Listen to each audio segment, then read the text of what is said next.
गोपी गीत के बाद श्री कृष्ण को अपने मध्य में पाकर गोपियां जब विरह संताप से मुक्त हुईं, तब श्री कृष्ण ने उनके साथ रास किया। तत्रारभत गोविंदो रास क्रीड़ा मनुव्रता। गोपियों के साथ रास तो भगवान श्री कृष्ण ने पहले भी किया था, लेकिन अब जो रास पुनः किया भगवान श्री कृष्ण ने गोपियों के साथ, तो अब इसे संज्ञा दी गई महारास की। अंतर क्या है रास और महारास में? कृष्ण की वंशी सुनकर गोपियां श्री कृष्ण के पास जब आईं, उस वक्त जो मिलन हुआ गोपी और कृष्ण का, लेकिन उस मिलन का सुख वो गोपी अनुभव नहीं कर पा रही थी। क्यों? क्योंकि श्री कृष्ण ने गोपियों का मन तो पहले ही अपनी ओर खींच लिया था। गोपियों का मन श्री कृष्ण ने अपने मन में मिला लिया था, इसलिए वहां संयोग कितना है वो गोपियां अनुभव नहीं कर पा रही थी। और संयोग का जो सुख है उसकी खबर देता है केवल वियोग। इसलिए जब पहले रास हुआ, श्री कृष्ण ने गोपियों के साथ नृत्य किया, तो उसको रास कहते हैं। उस समय गोपियां इस मिलन के सुख का अनुभव करने से वंचित थीं। फिर जब श्री कृष्ण अंतर्हित हो गए, तब गोपियों ने उस वियोग में संयोग की अभिप्सा की उद्दीपन की व्यवस्था हो गई। उस वियोग ने ये अनुभव करा दिया कि संयोग के उस मिलन का सुख कितना था। इसलिए जब श्री कृष्ण गोपी गीत के बाद श्री कृष्ण के साथ गोपियां नृत्य करती हैं, तो इसको अब रास नहीं महारास की संज्ञा दी गई। यही अंतर है रास और महारास में। उदाहरण के तौर पर हम ऐसे समझें कि जैसे भंडारा हो रहा है, हम पंगत में बैठे हुए हैं, अब सेवादार कभी कोई रोटी लेकर आ रहा है और धीरे धीरे वो सब पंक्ति में बैठे हुए लोगों की थाली में परोस रहा है। रोटी वाला आया, रोटी देकर गया, फिर सब्जी वाला आया, हमने सब्जी भी ले ली। अब लड्डू वाला आया। अब लड्डू हमने पहले कभी खाया ही नहीं था, इसलिए जो लड्डू को देखा तो हमने उस सेवादार से कहा, भैया बस हमारी थाली में अभी एक ही रखना। क्यों? क्योंकि हमें उसके स्वाद का अनुभव ही नहीं है कि वो कैसा है कैसा नहीं है। तो अब जो वो लड्डू रख कर गया आगे दूसरी पंक्ति में, इतने में हमने वो लड्डू जब खाया, और जब लड्डू हमारे मुख में था इतना स्वाद हमें लगा, लेकिन हम उसका अनुभव नहीं कर पा रहे थे कि वो लड्डू अभी मुख में था। और जब मुख से नीचे उतरा तब हम उसका वर्णन करने लगे, अरे ये तो बहुत स्वाद था, अरे हमने और क्यों नहीं लिया, पहले पता होता तो मैं 4-5 उठा लेती। लेकिन अब मैं उस प्रतीक्षा में हूं कि वो दोबारा इस पंक्ति में कब आएगा सेवादार, वो लड्डू वाला कब आएगा। अब मेरी उस लड्डू के प्रति अभिप्सा और बढ़ गई। अब मेरे अंदर उस लड्डू को पाने का वो जो लालसा है, जो हृदय में वो अभिप्सा है, अब उसका उद्दीपन शुरू हो गया। यही अंतर है जब गोपियों ने श्री कृष्ण के पहले पाया, पहले रास हुआ, उसका वो अनुभव नहीं कर पा रही थी। क्यों? क्योंकि कृष्ण और गोपी दो थे ही नहीं, एक थे, क्योंकि उनका मन एक हो गया था। जैसे जब तक लड्डू मुख में भरा है, मुख उसका वर्णन कर पाने में असमर्थ है, लेकिन उस आनंद का अनुभव गोपियों को तब हुआ जब श्री कृष्ण उनसे छिप गए थे, दूर हो गए थे। अब श्री कृष्ण के साथ मिलन की अब उनके हृदय में अभिप्सा का और उद्दीपन होने लगा। अर्थात वियोग ही संयोग की अभिप्सा को उद्दीपन करने की व्यवस्था का नाम है गोपी गीत। इसलिए जब गोपियों ने गोपी गीत के बाद श्री कृष्ण को पाया और जब श्री कृष्ण के साथ रास किया, तो इसको महारास कहा गया। स्वयं श्री किशोरी जी ने गोविंद लीलामृतम में कहा है कि विरह संगम विकल्पे विरहो न संगमस्तस्या। यदि संयोग और वियोग का विकल्प मिले तो मैं विरह का चुनाव करूंगी। क्यों? क्योंकि जब कुछ अलग हुआ जाता है ना, तब एक होने के सुख का पता चलता है। क्योंकि राधा और श्री कृष्ण में तो कोई अंतर है ही नहीं। जो राधा है वो कृष्ण है, जो कृष्ण है वो राधा है। क्यों? क्योंकि भेद नहीं है। इसलिए तो कहते हैं ना कि राधा राधा गाने से कृष्ण मिल जाते हैं। राधा को पुकारेंगे तो कृष्ण स्वतः मिल जाएंगे। क्यों? क्योंकि इन दोनों में कोई भेद है ही नहीं। राधा कृष्ण में मिली हुई है, कृष्ण राधा में मिली हुई है, कोई भेद ही नहीं है। इसलिए तो श्री राधा रानी कहती है कि हम दोनों एक हैं। मैं इसका आनंद का अनुभव नहीं कर पा रही हूं। और यही कारण है, जब श्री कृष्ण मथुरा चले गए तो राधा जी नहीं गईं। राधा जी सदैव वृंदावन में रहीं। वो कभी वृंदावन को छोड़कर नहीं जाती हैं। क्यों? क्योंकि ये दो तन का मिलन नहीं है, ये मन मिला हुआ है। यहाँ राधा और कृष्ण में कोई अंतर नहीं है। इसलिए जब मन मिला हो ना, मन एक हो ना, तन से प्रियतम भले ही दूर हो जाए, लेकिन मन से वो सदैव पास में रहता है। इसलिए ये जो रास की कथा है ना, ये तन का मिलन नहीं है, ये मन का मिलन है। यहां आत्मा परमात्मा में एक हो जाती है। इसलिए रास की कथा श्रवण करते समय अपने मन में कोई गलत विचार या कोई अनर्थ ना सोचें। रास की कथा बड़ी अंतरंग की कथा है। इसलिए जब इसे श्रवण करें तो सावधानी के साथ श्रवण करें। इसलिए गोपी गीत के बाद जो रास हुआ उसको महारास कहा गया। और महारास में प्रवेश केवल उसी को मिलता है जो गोपी बन जाता है। और भगवान भोलेनाथ गोपी बनकर श्री कृष्ण के साथ रास किया तो भोलेनाथ गोपेश्वर कहलाए। इसलिए गोपी कोई स्त्री का नाम नहीं है, गोपी भाव का नाम है, गोपी तितिक्षा का नाम है, गोपी कृष्ण की आस्वादिका का नाम है, अलौकिक सुख की प्राप्ति का नाम है गोपी। और अलौकिक सुख की अनुभूति देह से नहीं होती है। अलौकिक सुख का आनंद तो देहाध्यास से ऊपर उठकर ही होती है। इसलिए महारास में प्रवेश केवल उसे मिलता है जो देहाध्यास से ऊपर उठ जाता है। इसलिए महारास की कथा भाव की कथा है। इसलिए इसे केवल और केवल भाव में होकर ही श्रवण किया जा सकता है। तो आइए हम भी भाव में डूबकर श्रद्धा के साथ महारास की कथा में प्रवेश करते हैं।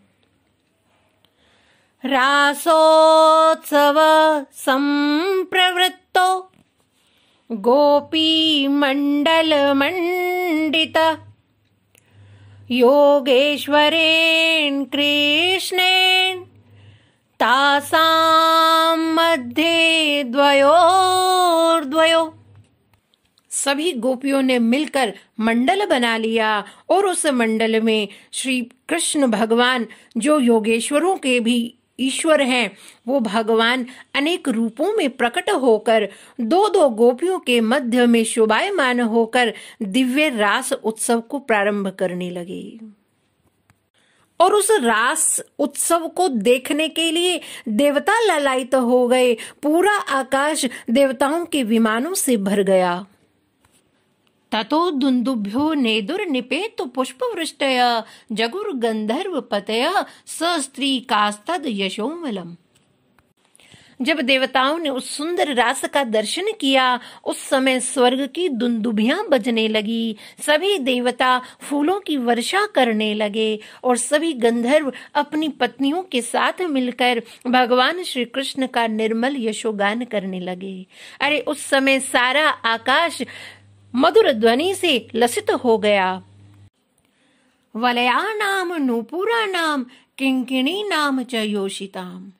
और इधर रास मंडल में सभी गोपियां अपने प्रियतम श्री कृष्ण के साथ नृत्य करने लगी। तब उन सभी सहस्र गोपियों के हाथों के कंकण, पैरों की पाजेब और कमर की करदनी बजने लगी, जिनकी मधुर मिश्रित ध्वनि सर्वत्र छा गई।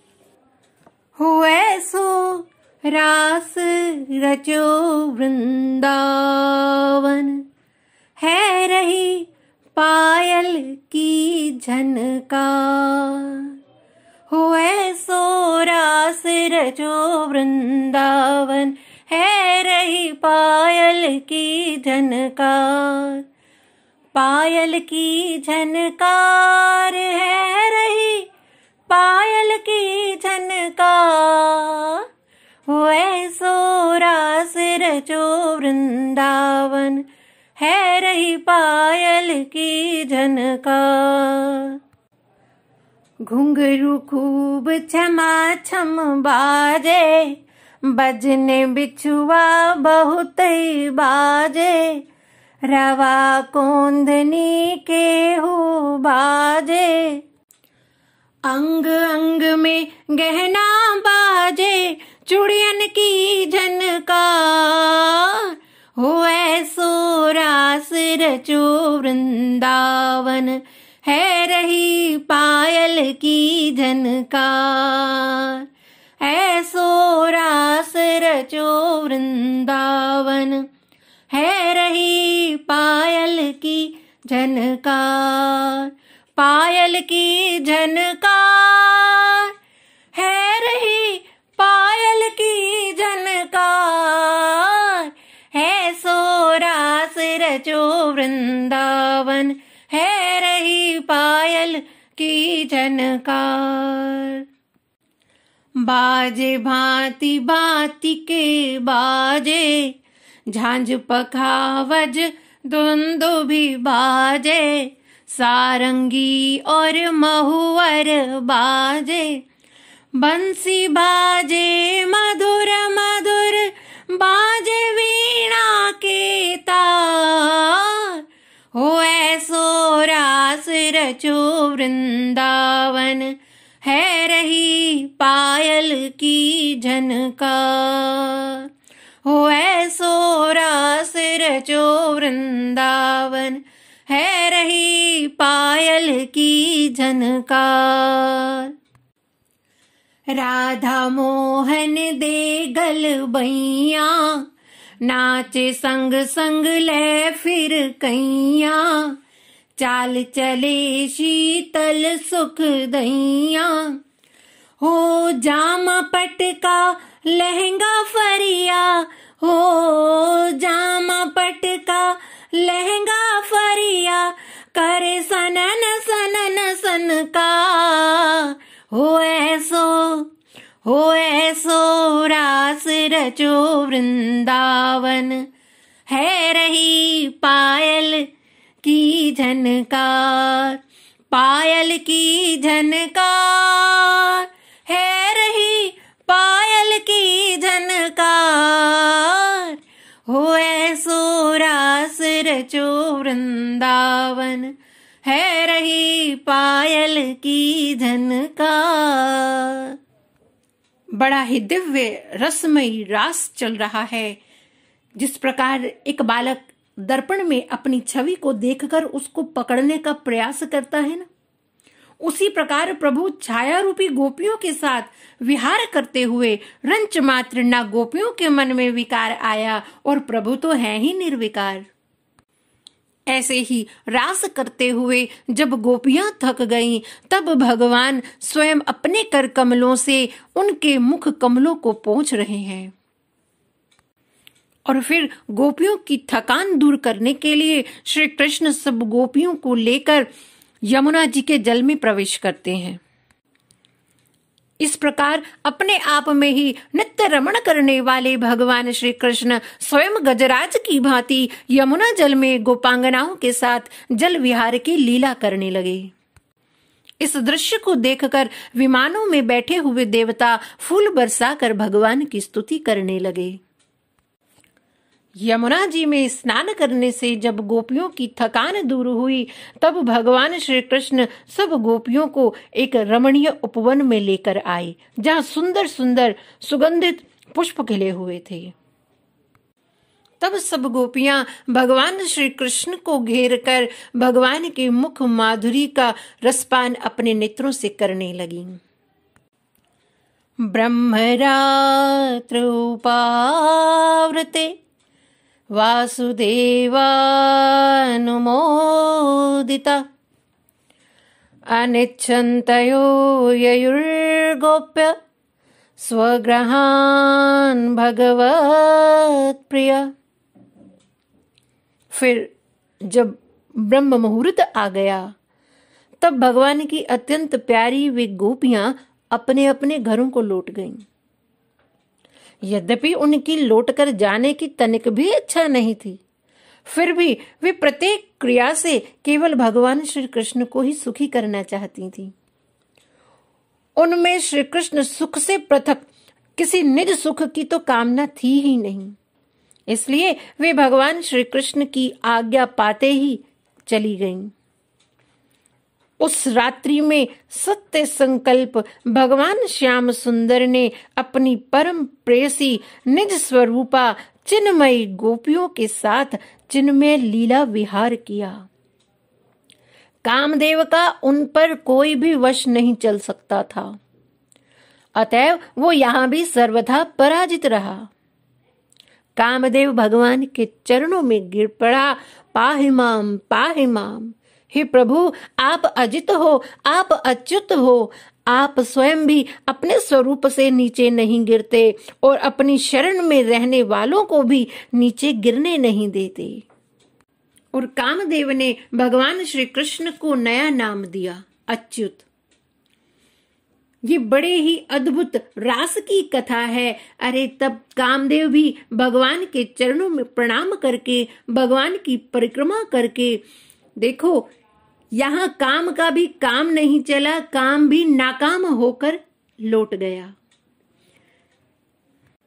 जीवन में रस आता ही तभी है जब कोई कामना शेष रहती नहीं।